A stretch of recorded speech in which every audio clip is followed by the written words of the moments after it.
special lecture this afternoon. I'm Lana Jasmine with the Maritime Museum, and I'm so pleased to have Dr. Craig Marin from SEA, which is the Sea Education Association in Woods Hole, Massachusetts.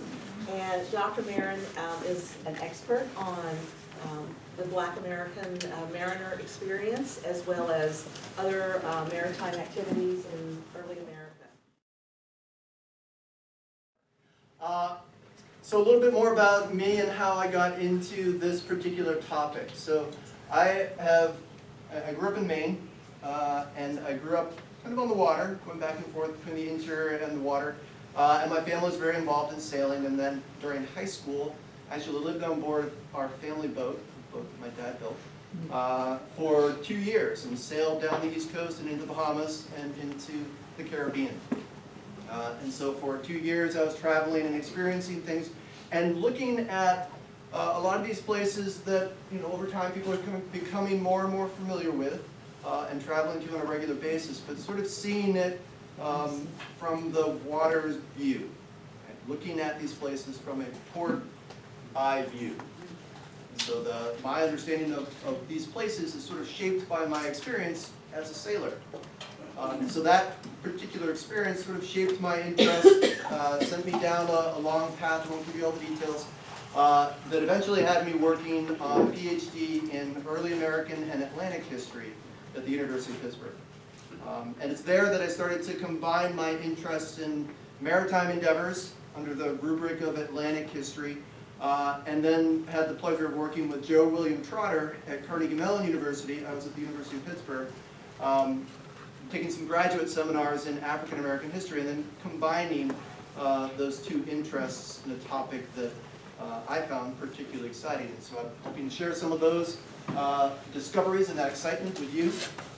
And then to sort of talk a little bit as we go through my slide presentation, and as you hear me speak about these things, we talk a little bit about how I teach this topic to undergrads as they come into the classroom, as they cycle through a sea semester in Woods Hole.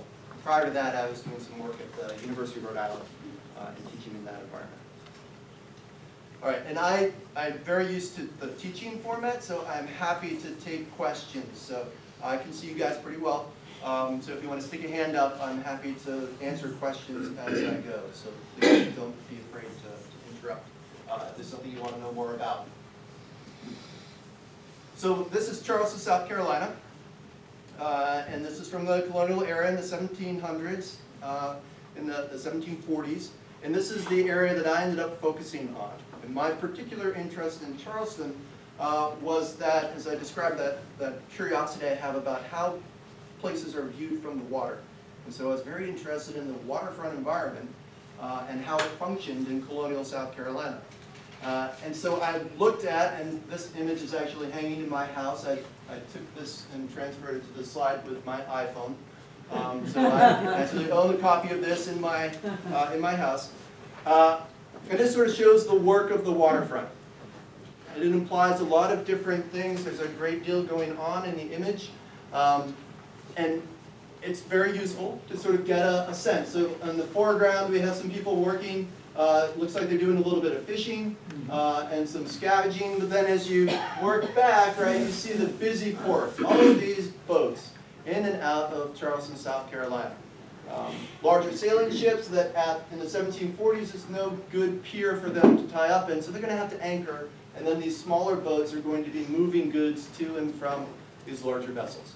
Sort of a standard procedure. Over time, Charleston will grow, expand, build wharves that will allow these ships to actually pull in and unload directly.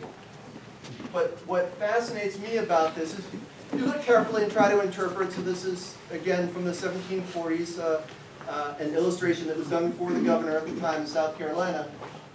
You see lots of figures in here, but you don't necessarily see a lot of who those people are. And for me, looking at this and coming to an image like this with knowledge about how South Carolina was functioning at the time as a plantation economy, I know that these smaller boats are being operated by enslaved workers of African descent. So this is where we start to see the mixing that is going to be the focus of my what I focused my dissertation on, and sort of the focus of what I want to talk about today. This commerce, this maritime activity was facilitated, was made possible, became profitable for people in South Carolina because of the employment of slaves in this environment as waterfront, as maritime workers. So this is sort of our starting out point, and this is where I sort of want to maybe back up a little bit and talk about how I introduced the topic. So we're getting a little bit of a view ahead, but let's back up a bit. In talking about the African American experience, and in talking about the system of slavery, the ways in which you can sort of connect the maritime world to slavery, and I would sort of say an almost immediate response, a typical response from people coming into the topic for the first time. You associate slavery with the Middle Passage. And this is an image, how many of you have seen this image before? Okay. This is circulating, becoming more and more a part of the general history of this region, of the Americas, and the settlement and the colonization and the build-up of that plantation economy. It's a diagram of the slave ship Brooks, and it was an actual ship that did actually sail, and this is how they designed the ship to carry human cargo. This was after they had passed, this is an English vessel, this is after they passed laws in England to regulate the trade, to get away from some of the reports they were getting of abuses in the trade. So this is the improved version, which is rather frightening. So as those of you perhaps not as familiar, all of these are images of people packed in side by side at multiple deck levels. And then down on the bottom, you have this sort of cutaway look, and you can see that the decks are divided up, and they're partial decks.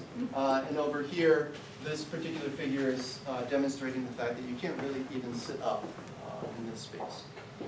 So I introduce this particular image, talk about it, talk about the ways in which this particular vessel was designed to carry a certain number, and that we have records of the voyages the ship took, and they actually exceeded that recommended number. So they actually put more people onto the ship than is indicated in this diagram. So this is something that sort of introduced this idea of, how is it that the slave trade is having an impact on the Americas? So, but in this image, what comes across is the fact that the African American will become the African American, the people of African descent who are on board these vessels are objects in history, rather than agents of history.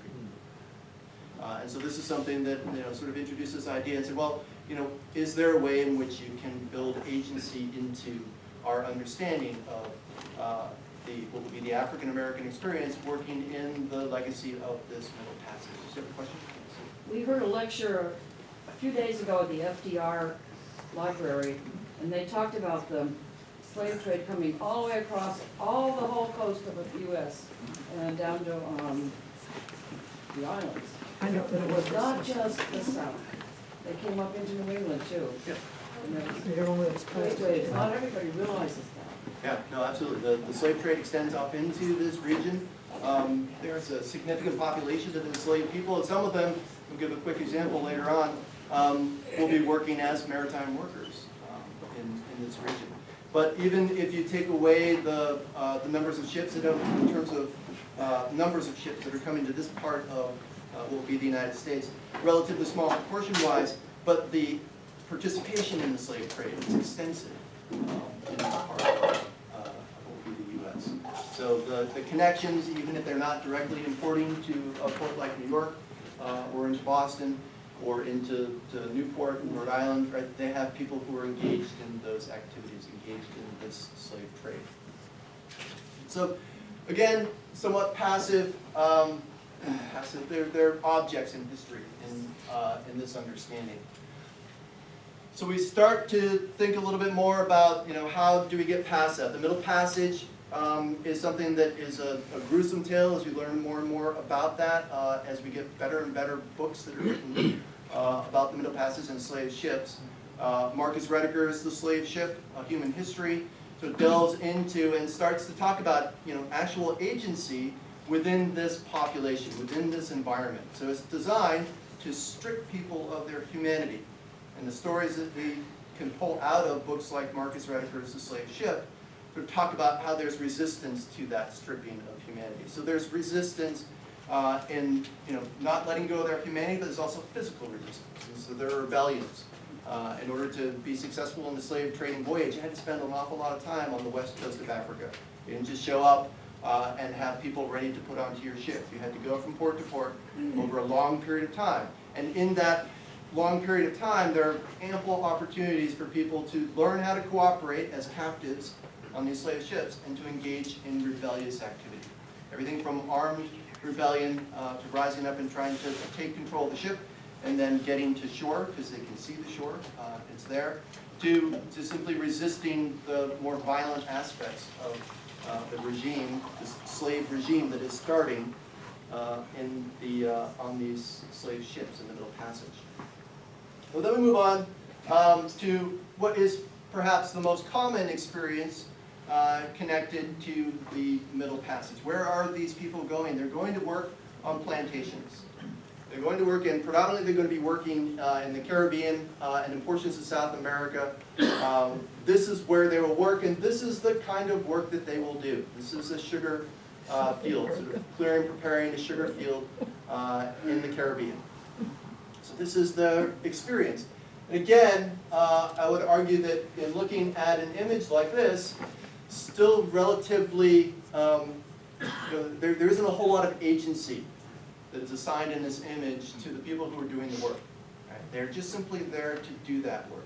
And some of the things that you can pick out about this work that sort of suggest, again, this sort of process of dehumanizing, is the fact that you've got men and women, there's no separation of labor, men and women working side by side. If there's any division in labor, it is between the young or perhaps the very old, or in some cases not really represented so well in this image, those who had recently given birth to children or were near the end of their term of pregnancy. So that would sort of put them in a position where they're doing less laborious work. Right? But for the most part, everyone is doing the same kind of work, working classically in gangs to get this work done. So the classic gang labor format. Again, not a whole lot of agency being represented in this format. So how do we start to think about, how do we start to wrap our heads around working that agency in? Plantation complex, like the Middle Passage, is designed to strip the slaves of their humanity. And over a long period of time, perhaps a much longer period of time than should have been, historians have come to examine and realize that that process was very limited, and that there's a great deal of resistance to this dehumanizing aspect of plantation economy.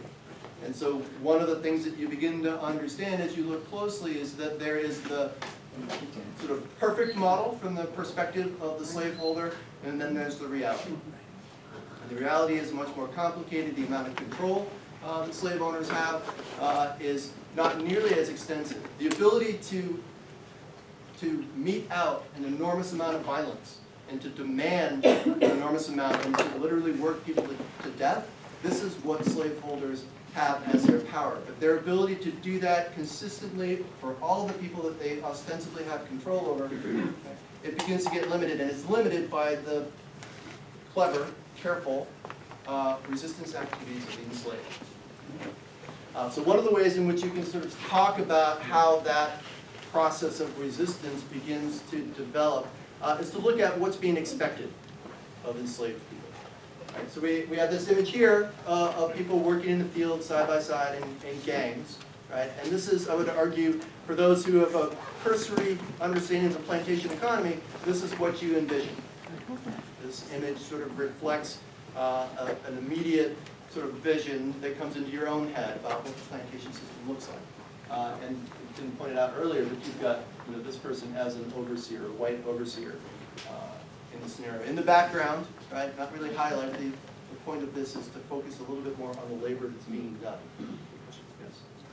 I think it's that the fellow in the foreground who's standing upright and pointing is also an overseer. An overseer, right, so that rule would change, so this person is given, maybe as an older person, sort of pulled out of that gang labor, the understanding is that they're not as physically capable as they were before, and so they're supervising this kind of work that is being done, maybe not this person, but these are children, who would be considered half hands or quarter hands, and we talk about them as hands, which is an interesting language. We'll come back to that when talking about shipboard labor. But here, having lived, survived through the plantation system into an older age, may have been given different responsibilities, and some of that is to manage these half hands or quarter hands and the work that they're doing. Is someone like this going to be asked to engage in the violence that's involved in the plantation extraction of labor? Perhaps. But who's going to be there to sort of make sure that that's happening and require that of this person in the foreground? It's going to be a white overseer in many cases. Okay, so this is sort of classic plantation labor. But one of the things that has to happen with the goods that are produced on these plantations is they have to be moved. They have to be moved from the plantations to areas where they can be loaded onto ships and sent across the Atlantic. And that process of moving goods gets at the thing that is most interesting to me and what sort of propelled me into the research that I did. I wanted to know who is moving, I'll get to what this vessel is in a moment, who's moving, and for me it's South Carolina, so it's not sugar, it's rice. Who's moving the rice from the plantations down to Charleston? Or perhaps north of Charleston to Georgetown, or south of Charleston and Port Royal. Who's doing that work and how is it being done? And as you start to ask that question, you realize, well, it's being done on vessels like this. This is a petty auger. This is the most commonly the variety of terms applying to the same vessel. This is the one that shows up most often. The petty auger is a term that shows up most often in the South Carolina records. This is a vessel that is kind of a hybrid vessel, if you will. It's hybrid and it's powered by oars and sails, but it's also hybrid in its construction. So the petty auger is essentially a dugout canoe base, which is not really demonstrated so well in this image. Excuse me. But it has a dugout canoe base, and then it's planked from that keel up so that it has that ability to have that freeboard. So this is the classic vessel that's used to move goods up and down the rivers, the many rivers in South Carolina. And the people who are employed doing this, well, if we sort of backtrack a little bit and think about the plantation economy, the ideal notion is that the enslaved people are producing your cash crop. In this case, it's rice in South Carolina. And you'd like to be able to employ as many people as you can doing that. But there are other things that you need to have in order for a plantation to be successful. You need to be able to provide food. You need to be able to provide tools. You need people who can do some of this work for you. The problem in South Carolina, the perennial problem in the colonial era, is a lack of free workers to do that labor. And so what do? Well, you turn to your enslaved workers. And you train them to do the work that you need done. And so in this instance, with petty auger, you're going to train people to work on these vessels. So how's that going to work? When you think about the plantation and the system of slavery, the plantation complex, direct oversight is sort of a key element of that. You want to be able to directly oversee and control the enslaved population with the understanding that because of that resistance, right, that you need to constantly compel people to work. So how would it work? Well, it seems, and this is, these questions I'm asking as I'm looking into this. How does this function? Well, I can imagine that there's a white person in charge of the vessel overseeing the labor that happens on board. And actually, those are the rules. The rules as they exist in South Carolina is that enslaved people working on vessels like petty augers going up and down the rivers to and from Charleston, they need someone, a white person, a free white person supervising them. But the reality is that's not the case. The reality is that most of these vessels are actually being operated by a completely enslaved crew. And they're going back and forth between Charleston and the plantations. So this is one thing that, yeah, and that was my response. You can who's up here in the front of the room. That was my response. Wow, okay, so what does that mean?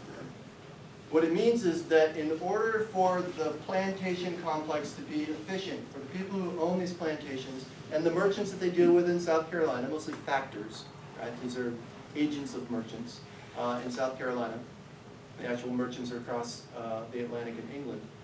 In order for them to maximize their profit, they're going to bend the rules in order to get as much of the rice from the plantations to Charleston onto the ships and across the Atlantic as quickly as possible. And so they're going to cut corners, they're going to bend the rules.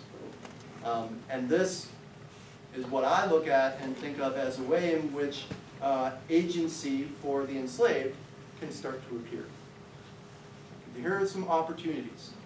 How do these opportunities play out?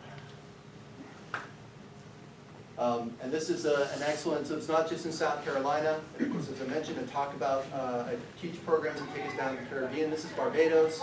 And here you see hogsheads of molasses, or it's probably molasses, being loaded onto the beach and then loaded onto smaller vessels. And then these smaller vessels may go to larger vessels that are going to cross the Atlantic. But here you see a slightly different scenario. The plantations are built up so that they are in low-lying areas close to the coastline. And rather than having a network of rivers that go to a major port and establishing that major port there, you're not going to transport overland to Bridgetown in Barbados. You're going to load up these smaller vessels, and you can take that cargo around to Bridgetown and load them on and send them back across the night. But here, right, we start to see the employment, the acknowledgement in this early image of enslaved people doing this work. And I struggle to find any white supervision in this image. So for Barbados, just as I was discovering for South Carolina, right, this is the work that's just simply going on a daily basis, and it's just part of the system. So, what do we do with that information? There are a couple of things we can do with it. One is to start to ask, well, what happens if this control system that's designed to be there isn't there? What's the implication of that? What are the ramifications? Well, is there going to be resistance? If you have all these people who are working in a mobile occupation, right, without white supervision, and it's normal enough that a boat going down the river, passing plantations as they go, the sight of an all-black crew is not going to be a problem. People aren't going to automatically assume that something is wrong with that. So it's pretty universal, it's pretty ubiquitous that you have these slave boatmen, as they're called, doing this work. Yes? That last picture, they look pretty well dressed, all of those. Yeah, yeah, no, they They did, were, they did. So that, field hands. yep, I would argue that that's a little bit of an artistic interpretation going on there. You would not have seen people, and even the sugar plantation image, much better dressed than they would have had. This is a system that is not designed to care for the needs of the enslaved. The images that make it out, the artist's interpretation tends to gloss over that. Yeah, no, absolutely. No, good point, good point. So resistance. Is there resistance? Are these people taking advantage of opportunities to escape control and do something for themselves? Well, luckily for me, as I was doing my research, someone had already compiled all of the runaway slave advertisements for South Carolina in the time period that I was interested in. Oh, great. And what I was able to do with these, my favorite things, what I was able to do with these was to go through and to mark the runaway advertisements, looking for evidence of slave boatmen. Right? So this is a compilation of advertisements that would appear in local newspapers that would say so-and-so had run away. So there are a variety of things, and we'll pull out a couple of examples. So there are a variety of things that you can do with the information that's embedded in these runaway slave advertisements. This is one of the ways in which you can take what is predominantly a non-literate population. It's not writing their own records. They're, for the most part, until they cause a problem, they're invisible. Right? This is one of the ways in which they become visible to the historian. Just to look at when they cause problems and they show up, how do they show up? So the color coding here, the yellow is if there's a reference to a boat in connection with the runaway slave advertisement. So the person advertising might place this ad and suggest, yeah, you know what, this person has run away. There's going to be a physical description of them. So let me read just a quick example. Run away from the workhouse. Right, so this is someone who'd already perhaps been in trouble. On the 26th of May, a short, thick Negro fellow. And in this period, Negro is code for slave. They don't say slave. Right? So when it says Negro, they are identifying that person as enslaved. Named Ishmael, formerly belonging to Captain Simmons. So here's a clue. Captain Simmons, right? Is that a ship captain? Is that a military captain? Speaks very thick, so there's lots of description about how conversant in English are they. Right? How do they speak when you see them? And then it goes through physical descriptions, although it notes in this one that he ran away naked. So talk about his clothing is not so important. But whoever delivers him to me, right, and this person is named Thomas Buckle. So Thomas Buckle is a person who is in charge of or owns a slave that was in the workhouse. Whoever delivers him to me in Charlestown or to the warden of the workhouse shall have a 10-pound reward. And whoever harbors or entertains him may depend on being prosecuted. So harboring, entertaining, that is like taking in a runaway and protecting them from recapture. Not always, you know, someone doing this out of benevolence. This may be someone trying to find a slave of their own. So this runaway slave. So the yellow marker for that one indicates that there is some connection, potential connection to a ship, and that's that Captain Simmons aspect. Yes? Is there such a thing as a free person of color at this time in Yes. Charleston? Yes, there is. Okay, and I'm just wondering, how does this, is this person immediately identifiable, or can he slip into another? Yeah. So what you find in a lot of these advertisements, not in all of them, but in a significant number, is references to may try to pass as free. Right? So the more that you get a sizable free black population in places like Charleston, the more likely it is you're going to see these advertisements that will warn people. So this is all information that the public, the owner of this slave or the manager of this slave, is suggesting the public needs to be aware of all these things about this enslaved person who has run away. Because it's really up to the public to spot this person, literally capture this person, and return this person to their owner or to the workhouse in this case. So one of the things that you also realize is, you know, we have this movement of enslaved workers on vessels up and down rivers on these petty arters, but we also don't have a police force. There's no police force per se. There's a provost marshal who's generally in charge of executing laws, but there is no sort of police force that you can say, okay, police force go in and recapture this one. So it's up to the public. And so these advertisements, because of the necessity of indicating all this information, because you want to give as much information to the public as possible about this runaway slave, we learn an awful lot about them. Right? Everything from the kind of clothes they wear, where they came from, which is oftentimes indicated in the number of languages that they speak. These are all things that will come out of these runaway slave advertisements. So then the green ones, as we go through and look at these, the green ones indicate that there was actually a vessel that the enslaved person either escaped with or escaped from. So in this case, in 1774, run away from on board the sloop Jenny, Captain Trounce's master. Last Saturday night, a Negro man named John Baptist, about 25 years of age, 5 feet 6 inches high, a very black fellow, strong bearded, remarkable by his left hand, like notable, by his left hand being crooked, speaks but a little broken English. Right? So indicating that perhaps, you know, has not been enslaved in South Carolina for very long. So that sort of reference to broken English is not an inability to speak it, but probably a lack of exposure to it over a period of time. So this is someone who has run away from a vessel. So far we've got an indication that you know, maybe a vessel is being referenced, or there's some sort of connection to a maritime endeavor. The green ones indicate there's actually a vessel involved, and frequently it's a vessel that's stolen at the same time that this person has run away. And then the ones that stood out to me, the ones I started with, those are the ones marked in blue. In this one, right, there is clear evidence. This isn't just sort of this person happened to be on a boat, or this person happened to be connected, running away at the same time that a boat was stolen or missing. This is where it's clear from the ad that they are actually employed in a maritime occupation. So I won't read all this one to you, but it's a long one from 1777. But the part that I have conveniently underlined here is, he has just returned from a cruise with Captain Stephen Seymour of the Notre Dame, and was again entered with Captain Francis Morgan. So he was out there working as a sailor, and then he was supposed to have started working with this other captain, and in the meantime, he has run away. Lots and lots of these advertisements. So what do we start to see is, the maritime occupation for enslaved people does it present opportunities? Absolutely, it does. What happens with those opportunities? Well, it gets a little trickier. Yes? I saw, so you got a lot of those tags, and you mentioned the dates 1774, 1777, so I'm assuming you worked in that time frame. Yep.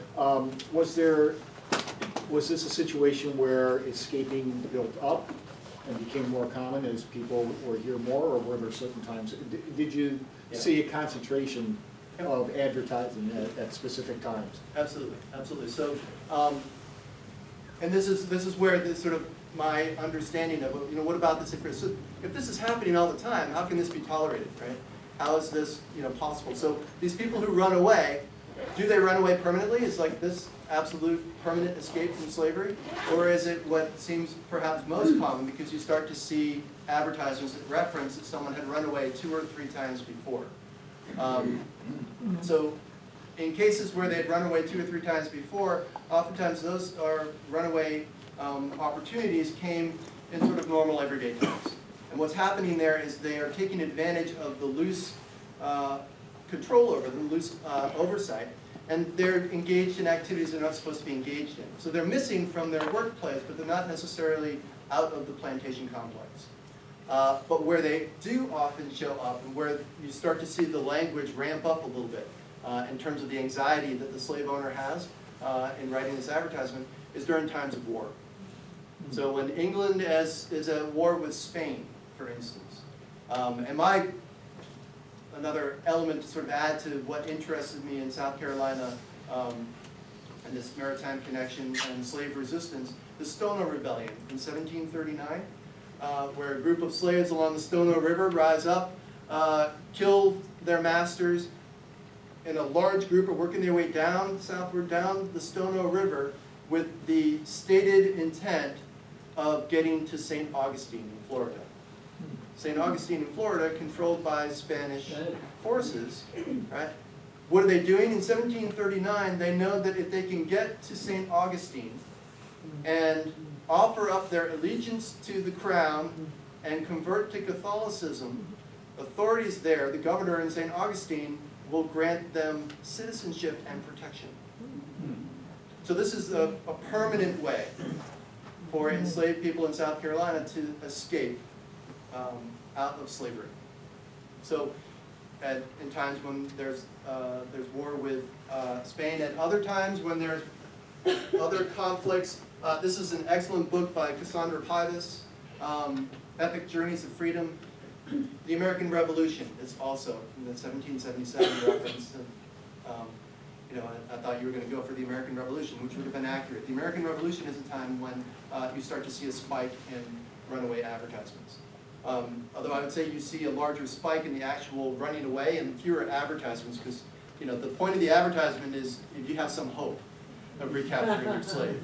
During the American Revolution, right, the British will eventually officially offer, it starts out with the governor of Virginia, the royal governor of Virginia, as the American Revolution is taking off. He decides that he's going to try to frighten plantation owners in Virginia out of their cause for independence. And so he guarantees, Lord Dunmore will guarantee to the population around him, he'll put out a proclamation and say, if you as an enslaved person run to me, I will grant you your freedom. And in return, you'll become a soldier for me. And so he's trying to frighten plantation owners into they're going to lose their population of enslaved people. We're going to run to Lord Dunmore. But then on top of that, they're going to be armed and they'll be coming back for them. So other British officials at the time are like, no, no, no, we're not going to do that because it backfires. And it actually angers plantation owners and propels them. South Carolina, there are some great arguments to suggest that South Carolina may not have been at all interested in this cause for independence, except that the British have proven through this implementation of this policy, and they assume, despite all of the noises they're hearing to the contrary, that Lord Dunmore's proclamation applies to everywhere and is an accepted policy for the British. So here the British are turning on it, because prior to that, the British authorities were there to help put down slave rebellions. So now they seem to be working in opposition. So large numbers of enslaved people will flee. And so Cassandra Pybus's book tracks a lot of those people. It will be labeled, the generic label is black loyalists. They'll flee to the British lines, not always work as soldiers after that, but they'll seek protection. They'll be granted protection by the British. And the British will, at the end of the war, when they lose, they'll take a lot of those black loyalists with them. They'll end up, a bunch will end up in Nova Scotia. Quite a few will end up across the Atlantic in England and the London area. But then eventually, Sierra Leone becomes an area that draws in a significant number of these black loyalists. And it's sort of a tragic story when you follow it through. All these attempts to gain freedom and this attempt to sort of establish, repatriate, if you will, enslaved people back to Africa. It's a little bit misguided in its concepts, but it is something that a lot of these black loyalists are trying to take advantage of, but British policies don't quite pan out the way they'd like. So they're not nearly as free, and the conditions that they find themselves in Sierra Leone are miserable, and it won't work out so well. So this, remarkable, and actually she's an Australian historian, and some of these black loyalists will end up all the way in Australia. So this is sort of where her entry into that story comes from that. So absolutely, periods of war, and how do you know? I guess is the question to ask too, is how do enslaved people know about this? Lord Dunmore issues a proclamation, it's a piece of paper. This is supposed to be an illiterate group of people. How do they learn about this? Well, they learn about this through word of mouth, but they also, of course, part of that resistance activity is to actually become literate and to be able to read these things. And Dunmore's issuing of a proclamation, a written document, kind of acknowledges the fact that he knows that this is happening. Yes? What was the approximate literacy rate among the white population of? Yeah, pretty low, right? Pretty low. So Okay. that's a good point. The other factor to take into consideration is how is written information spread throughout the colonial era when you have a marginally literate free population and a supposedly illiterate enslaved population. Oftentimes what would happen is that the literate among that population would, in taverns and in public places, they'd read documents, they'd read the newspapers in coffee houses and taverns. They'd read proclamations out loud. So there was a way for the illiterate to gain through word of mouth, to literally be there as it's being read, but also secondhand, sometimes third-hand information to circulate. But it's interesting too, along those lines, is to go back to Dunmore's proclamation. Those who run to Dunmore have mixed experiences, and the problem becomes a lot of people take advantage of it, and Dunmore doesn't really have the resources to adequately take care of this number of people. And so they'll start to get sick due to exposure, because they don't have protection from the elements, and malnutrition. There'll be a smallpox outbreak, and there will be some diligent, very concerted efforts on the part of British forces to try and deal with that, but it will become very difficult for them to sort of make this haven a safe haven. And so there's actually a stemming of the flow, because that information circulates back into the slave population and like, okay, let's put the brakes on. We're going to slow down that movement. So Sylvia Fry's Water from the Rock covers a lot of this information. So, the thing that interests me the most about that particular aspect of the story is the way in which communication is so effective within this population. Again, it's supposed to be controlled and tightly monitored. How are they learning about these things? How's that information circulating? Okay. so we're moving in the right direction. This is an exercise I always do with my students. We're all going to do it now. So up on the top, let's just look at the first three. On the top, we have sugar cane production, we have cotton fields, and tobacco fields. And I asked my students, is this the kind of work that enslaved people did? Yes, yes it is. There's no question about that. Well, then I add in this one. All right, now we have on the left a shipwright or ship's carpenter. This is a printing press. All right, so the printing, this is a merchant's counting house. So working for a merchant in a counting house, right? Keeping ledgers. And then this is a generic image of a tailor. Right? So we've got a skilled trade on either side. The printing is absolutely a skilled trade, but it's sort of a very focused skilled trade, not as many printers and printing presses out there. And then the merchant houses, right? Sort of associate that with having a certain degree of education. Are these occupations things that enslaved people could be engaged in? Yes. Possibly, some people maybe not, some people absolutely yes. All right. Blacksmith in the bottom left. This is a blacksmith shop. This is a wagon driver. And here's your deep sea sailing vessel. Are these areas where enslaved people would be working on a regular basis? Yes. Given the title of the talk, you guys could answer yes. But blacksmith, that's a tricky one. Blacksmiths, one of the things that they will do is make weapons. It's like you really want enslaved people engaged in the process of making weapons. Yes. Here in the Hudson Valley in Ulster County, this is the heart of the Dutch original colonization, and there were also slaveholders. But as you mentioned, the central problem of the colonial experience was a lack of labor. And I've heard that the Dutch slaves often were taught trades, coopers, blacksmiths, because you needed them. So I have no problem thinking of them as having these skills. Thank you. Perfect answer. Absolutely. All of these occupations were open to enslaved people where there was a need for that labor. So the generic thing, the generic thing would be to say, anytime that there was labor, skilled or unskilled, that couldn't be met by free people, which was often the ideal expectation. It was perfectly appropriate in these societies that accepted slavery to train and employ enslaved people in these occupations. Yes, sir. I was told many years ago by an archaeologist that he had worked on excavation in the south someplace on one of the barrier islands where when they excavated around the slave housing, they found evidence that even though supposedly slaves weren't supposed to have guns, all the slaves had guns because they all hunted. Yes.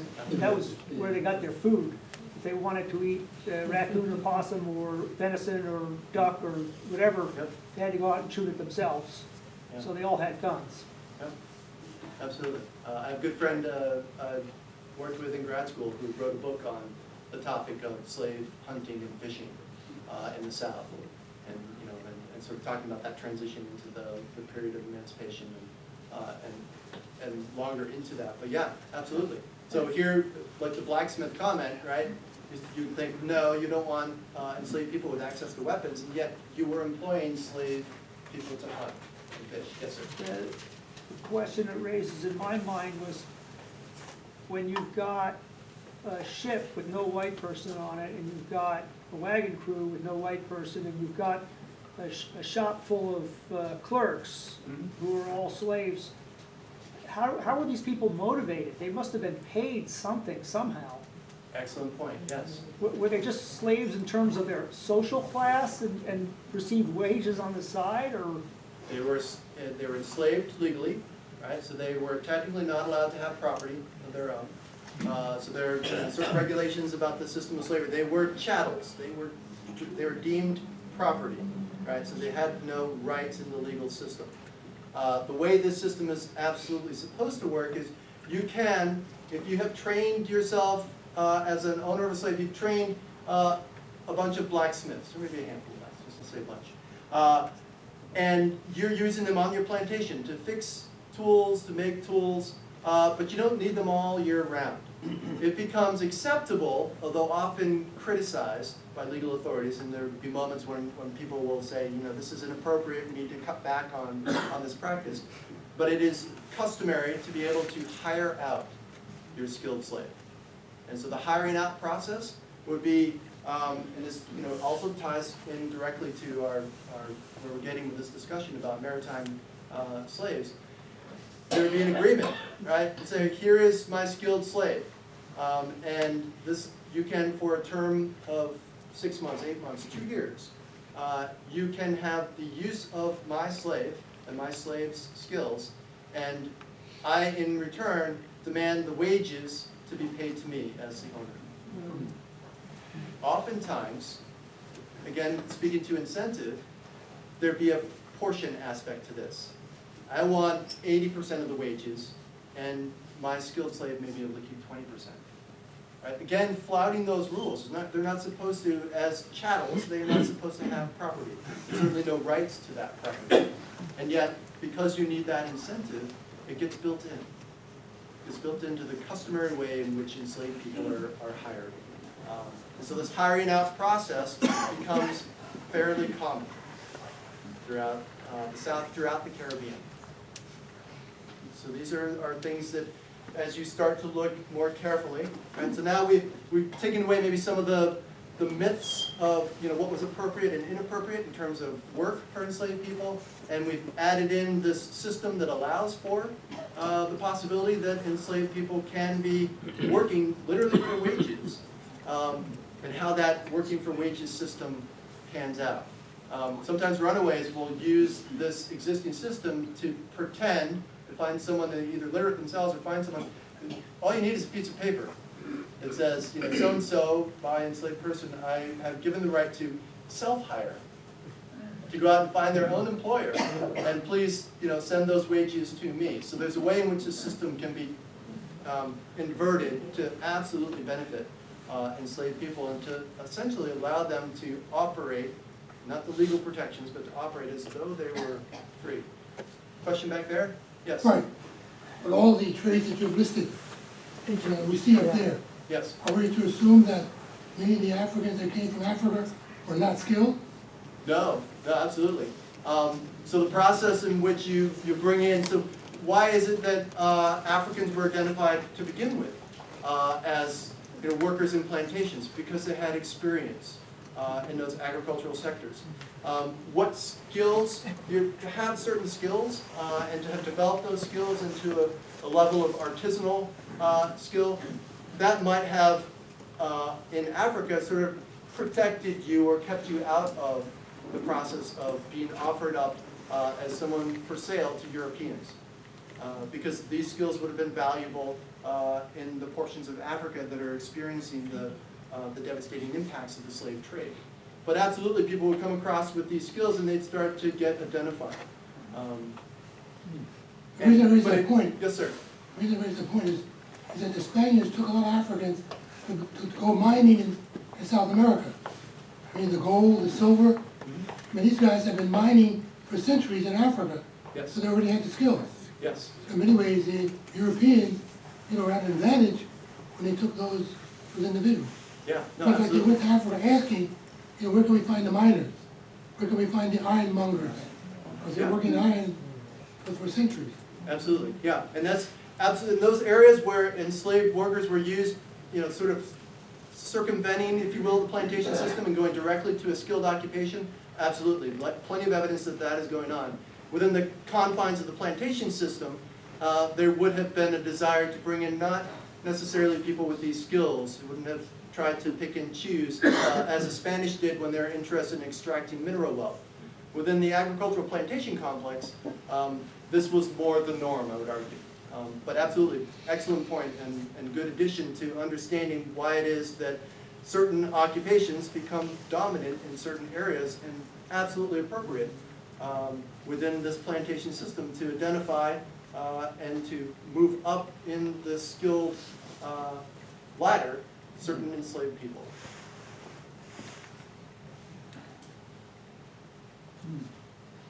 All right, so I want to switch now to predominantly talking about maritime experiences.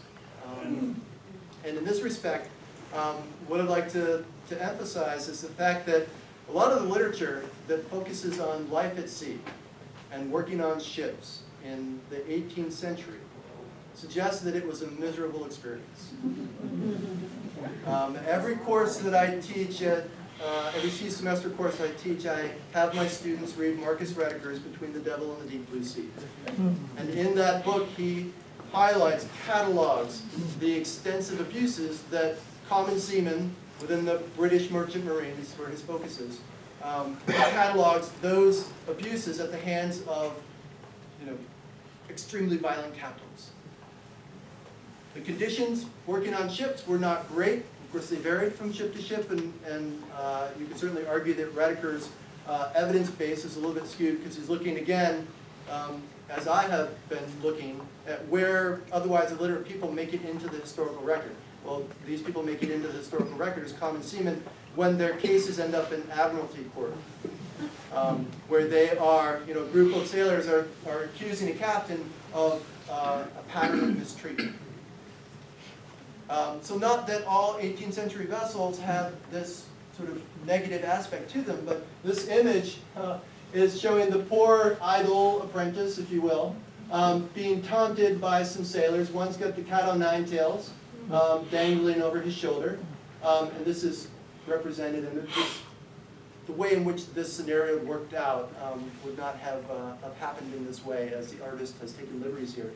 This is the mother weeping for the idle apprentice, her son, who is being rowed out to a merchant vessel and entered into this world. In the background, you have a pirate hanging from the gallows. And this is what this sailor is pointing out to this poor soul who has been pulled into because they refuse to work appropriate as an apprentice. They may have had some land-bound occupation all lined up for them, but because they refuse to be a good apprentice, this is his fate. So, yes, sir. You perhaps have heard that Samuel Johnson said that being on a ship was like being in jail with the added problem of drowning. Absolutely. Absolutely. And in the framework that Rediker presents, the devil and the deep blue sea are the two dangers, right? And the devil is the captain, and what the captain represents. It goes beyond just simply talking about individual captains, but the system that sort of forces this kind of abusive environment on the wooden world, if you will. Yes, sir. You also had indentured servants during this time, which are basically white slaves. Yes. So are there any comparisons between rebellion and or escape among those as compared to the African slave? Yeah, it's an interesting question, and there are ways in which you can sort of see a difference. There are benefits. Yes. I wish to respond to that last comment. I've actually seen some of my family's indentured servitude papers from the 1870s. The thing is with indentured servitude, it's for a period of time, it's contractual, it's an agreement. With slavery, there is no element. Right. It is not comparable. Right, so the circumstances while you're under the indenture may be absolutely miserable, and there is legal recourse, though. You haven't given up your legal rights as an indentured servant, whereas enslaved people have no legal rights. So if you can get someone to back you up in court that you're being abused, you could get that corrected. And also, if you were to run away, it's much more difficult to identify you. I mean, that was one of the ways in which indentured servitude had its limitations. Also, it sort of starts to phase out when you abuse a population of indentured servants over a long period of time, as they did in Virginia, for instance. And at the end of their indenture, you get some things, right? You're working towards a goal. Some tools, maybe a little bit of land. Well, one of those tools, a tool, was a gun. And the land they were given in Virginia was miserable land, and so they're kind of angry and they have guns. So Bacon's Rebellion, which predates the American Revolution by a century, is sort of a moment that Edmund Morgan points out as sort of important to understand that difference. Yes? I recall reading a book about piracy and the fight against the pirates, and it gave all these individual accounts of acts of piracy and pirate ships capturing various of these boats that were engaged in commerce. And one thing that struck me was that all the crews switched sides. They all, when they got their chance, they all joined the pirates, every one of them. Yeah, and it's interesting, in the accounts that you've got there, yeah, that was common, not absolutely always the case, that sailors would choose, because the literature that looks at this particular period, right, the golden age of piracy, focuses on the fact that these are people who have been in desperate situations, and they would prefer to take their chances as pirates, which is going to lead to their death. They understand that. They're going to hang from the gallows, or they're going to die in battle. They prefer to have some control over their lives before that happens. So their condition is so miserable that that becomes an opportunity for them to think of that as something better than what they're experiencing. But not all sailors have that experience. So you get accounts that some pirates will go out of their way to sort of survey the crew. They'll ask for recruits, and they'll say, "How's your captain treated you?" And depending on their answer, the captain may be killed, or the captain may be set in a small boat with enough provisions to maybe make it, maybe not. But there'd be this sort of assessment. The crew would be allowed to say, "My captain has been a tyrant, and I'm glad you're here, and do as you will with him," or this is a good captain. And so, they're still going to take the ship, and they're still going to take as many recruits as they can, but they're not going to dispatch the captain in a permanent fashion, give him fighting chance. I had a question over there. Yes, thank you. If sailing was such like a daunting thing, why it seems in this picture to be white, like predominantly white. Why would they not just fill the ships full of black crew and have them do the dirty work of sailing and going to the ports? Yeah, well, in some cases they will. And so, but not fill the ships. So the example I'm giving of the work that's being done along rivers, they are literally filling boats with enslaved people, making them do that hard work. Why isn't that we don't get that throughout the merchant marine, the deep sea sailing vessels?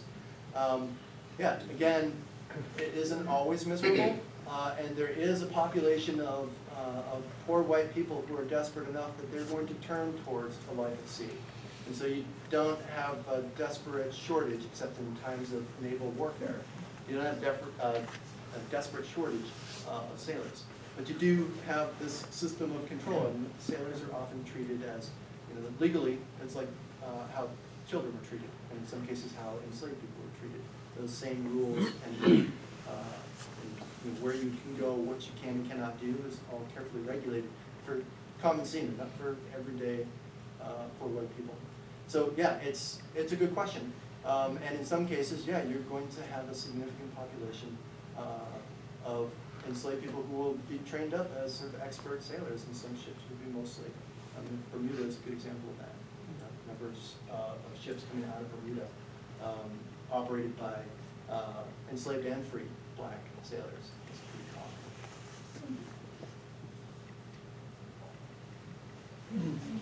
common. Yeah, so we're starting to establish this notion that you've got enslaved people working within a maritime setting. I want to start asking what I always ask my students to liberties with. One may be the ethnicity of the first person killed, who's also one of the ringleaders of the Boston Massacre. The other is the way in which these people are arranged and dressed, and perhaps the presence of a female figure in here. It sort of suggests that these are kind of middling sort, maybe somewhat well-to-do people minding their own business in the streets of Boston, and the evil, under the officer's orders, British soldiers are opening fire on them, unprovoked. You will struggle to find any indication that there are weapons on this side of this conflict. So, right, Paul Revere very carefully crafting and using this as propaganda to talk about the evil, tyrannical things that the British are doing. in 1850, right, we have another, this is an oil painting, 1856, and this is, and it's Buford's lithograph. In this one, right, the person who is going to die first, right, at the hands of the British soldiers, very clearly of African descent, right, and the people aware of who this is? It's Crispus Attucks, right? Attucks was a waterfront worker in Boston. Whether or not he had escaped slavery, or whether or not he was born free is not super clear, but he is acknowledged in the records at the time as a significant leader of this group that is described as a group of dock workers and apprentices and other angry young men, right? Rather than Paul Revere's sort of middling sort, right? And this image also is much more chaotic, which better reflects what actually happens. The Boston Massacre is the culmination of all this tension that builds up after the British are brought in, the soldiers are brought in and quartered in Boston, which is, you know, a problem in and of itself for Boston residents. But when British soldiers are not working, they're not on duty, they're allowed to work. And so they go into the streets of Boston and they work in places like rope works. You know, the places that these typical waterfront day laborers, right, these folks would be working on a regular basis. So they're offering up competition, right? And so there's this conflict, this building tension. And the Boston Massacre itself is a conflict over a lack of payment for work done on shoes. So angry apprentices, dock workers, they're the ones that confront British soldiers. So this image, and particularly Paul Revere's version of it, and it's sort of like at the heart of the American Revolution. And at the heart of that particular event is Crispus Attucks. Yes. The year of the Boston. 1770. Well, how far from the docks is this location? So not very far in that period. Right? So the waterfront was right in front of Quincy Market. I figured that probably would be the case. Yep. So this event, right, is happening within, you can stand there now and you can see the water. Yeah. I was just doing it, pointing out to my students, look, the water is right over there. You can see the harbor from here. So clearly the proximity to the waterfront, you know, speaks to the underlying aspects, the motivations for this group confronting British soldiers. But yeah, here's a black maritime worker at the heart of one of these sort of primary events. And so this is a fairly, within the literature, within the literature that talks about the impact of experiences for common seamen and their relation to the American Revolution. There's a lot of work that's been done to suggest that some of the ideals that get circulated, the people's antipathy, their lack of happiness with British policies, that comes from their shared notion, their shared experiences with common seamen. Right? So these waterfront environments where common seamen are coming in and mixing with the general population, and they resist the naval press gangs. When they talk about rights, when they discuss how captains are tyrants, that language, right, begins to circulate, and it is at the heart of some of what we see as the list of grievances in the Declaration of Independence. King George is a tyrant. And among the things that King George has allowed to have happen is the pressing of sailors, colonial sailors, into the British Navy. You have a question? This image also shows what appear to be weapons in the hands of the Bostonians, so that's quite different from the prior Yes. work. Right. So this is a true melee instead of, you know, just an unprovoked attack. Right? This is a battle that's happening. It just so happens that the British soldiers have much better armor. We have better weapons. Yeah. So anyway, this is, you know, one way in which you can start to see the impact, the larger significance of having a population of black mariners. So it places them into these early discussions, if you will, of rights and liberties and freedoms. So in looking for, trying to talk about how common is this experience, when we step away from the examples I've given you of working on river boats, so the river boatmen of South Carolina, how common is it that enslaved people would be working on deep sea sailing vessels? Well, Equiano, a lot of Equiano's narrative talks about his experiences doing exactly that.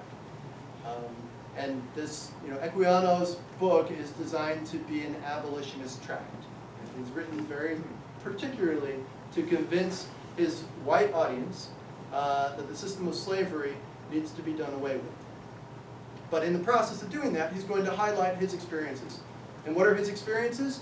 Well, he talks about being captured from Africa, experiencing the Middle Passage, and some recent, fair to note, there's some recent literature that suggests that maybe that part of his narrative is not accurate. He may have been born on this side of the Atlantic, but then worked on board some slave trading vessels, and secondhand experienced the Middle Passage.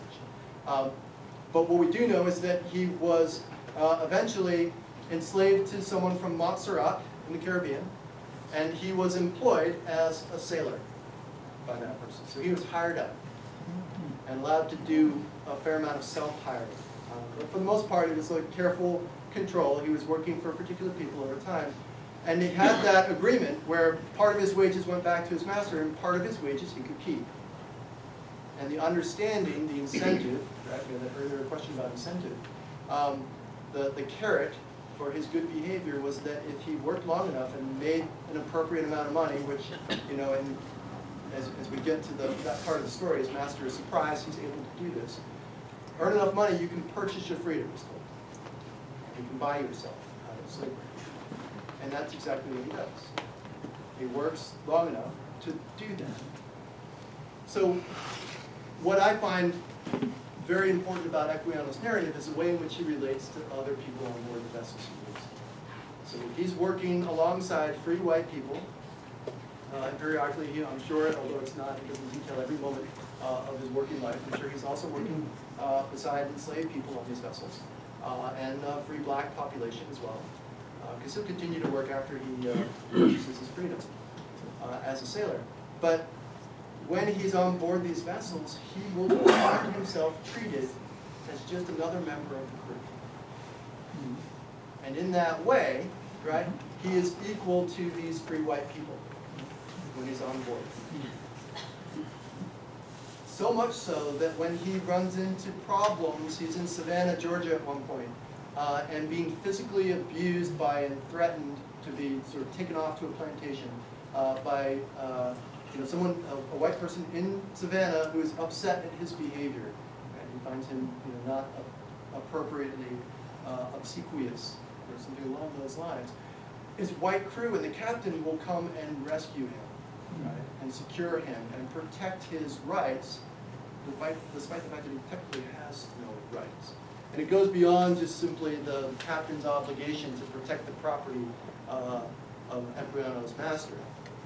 It is clearly an action that is having the sailors make a statement that you are one of us, and therefore you will be protected, just as we would protect each other. This occurred before he was a free man? Yes, this occurred before he was a free man. So in the period of his enslavement, as he's working, he's able to sort of share these experiences. Now, part of his story and what he wants to show is the evil things that the system of slavery is doing to a large percentage of the population of white people. So it's interesting, he doesn't rail against and fill the book with examples of the horrible experiences of enslaved people. Instead, he talks about himself becoming literate, converting to Christianity, having these great experiences, working with some people who will treat him as his equal, but then talk about the incredibly abusive and what he will characterize within his book as sinful behavior that so-called Christian white people are engaging in within the context of slavery. And so it sort of presents this argument, and this is one of the ways in which this narrative is analyzed, presents this argument that slavery is bad for white people, right, because of what it does to their Christian values. Right? So really kind of trying to hit home. But he becomes an activist. It's not just an author. he'll become an activist and he'll be involved. I referenced the Sierra Leone sort of mission, right, to take a group of free people, right, and of African descent and bring them back to Africa. He'll actually be involved in the organizing of that. So he'll become famous after well before the publication of his book, for his abolitionist work. And he will be sort of picked out and chosen to lead this initiative, and he will realize the problems that it has early on, and he'll get dismissed. So he won't actually be involved in that actual endeavor where the British start out by bringing those black loyalists to Sierra Leone. So, but he's involved there, and he's an activist and using his experiences, right? And would argue that the faith that he develops in people who can, right, think of him as an equal, right, to appeal to that side of their nature to get changes in the system of slavery. So his experiences will make him literate, will allow him to understand and convert to Christianity, make him just as pious as any white person, and to put him in a position where he can advocate for the ending of the system of slavery. So this comes out of his maritime experiences, yes. So I see that Gustav Vasa is on the cover page. That's a Swedish name. Is there a Swedish connection here? Yeah, at one point, so he was, the first time he was named as a slave was that process. So he works his way, after a little process, works his way. He was owned by someone of Swedish background who names him and such. So, and you know, sort of acknowledging that, putting it in there as an indication, this is something that I experienced as an enslaved person. Is this someone else naming me, rather than me myself? Although he puts his own name kind of in the foreground of this narrative. So that's Equiano, and this is Paul Cuffey. Now, Paul Cuffey is born free. And so this isn't a case of someone, so we're moving ahead a little bit in time. Equiano and his activities are going to be over the course of the American Revolution, and his book is published just about the time of the French Revolution. But Paul Cuffey is born in Wilmington, North Carolina, to a free black woman and an enslaved father. Because of the rules that apply, he is technically free. And he will travel extensively before he comes to New England and engages in whaling. Right? He signs on to a whaling vessel. And he, again, an occupation that is not deemed to be super attractive to most sailors, but he will make that opportunity work for him. He's able to earn enough money in his, so that he can actually, I'm mixing David Walker with Paul Cuffey.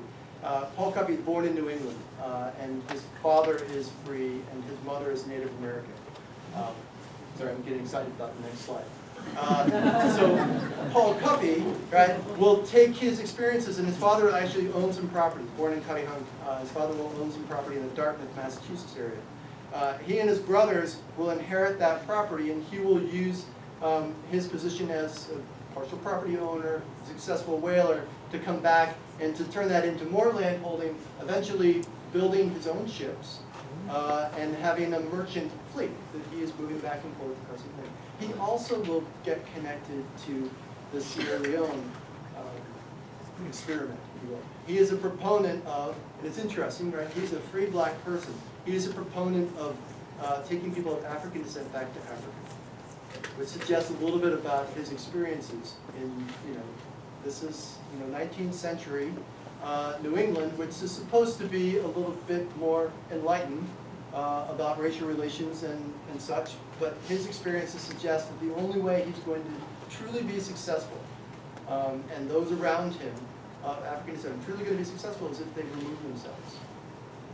And this is a movement that gets a lot of attention, sort of cycles at various points in time. At the same time that Paul Cuffey is advocating this, Charles Fortin, sailmaker of African descent in the Philadelphia area, will initially be excited about this, but then pull back, as will a lot of other free black people in the Philadelphia area, and say, no, right, this is where we're from now, right? We don't want to go back to Africa. That's not our home. This is where we have worked and deserve to be able to stay. Whereas Cuffey is pessimistic, not that Charles Ford is more optimistic, but wants to keep that fight in the then United States. Cuffey is looking to go elsewhere. But this is a good example of it. I live in Providence, and just around the corner from me is a charter school called the Paul Cuffey School. So his legacy, right, is still there in New England. People talk about him and celebrate his successes. According to some historians, the wealthiest black man in his time. So this is Paul Cuffey, and then the one I was getting all excited about. This is David Walker. David Walker, for Wilmington, North Carolina, travels extensively and then ends up in Boston. David Walker, it's not clear from his history how much experience he had as a sailor himself, but he's working in the waterfront as a used clothing retailer and interacting with free and enslaved and free black sailors in this area. So that we still have enslaved sailors who are coming out of the South and moving into the North, although the numbers are starting to dwindle because people are getting a little nervous about what is happening in the North as the abolitionist movement begins to take hold there. So it's originally 1829, he publishes his appeal. He's a used clothing retailer in the Boston area, interacting with typical clients for used clothing or sailors. Interacting with sailors, he will write this appeal where he plays off the rights as they're laid out in the Declaration of Independence. He suggests that the United States, the people in control are hypocrites, and that the black population, right, needs to, free themselves through armed rebellion. It's a justified action.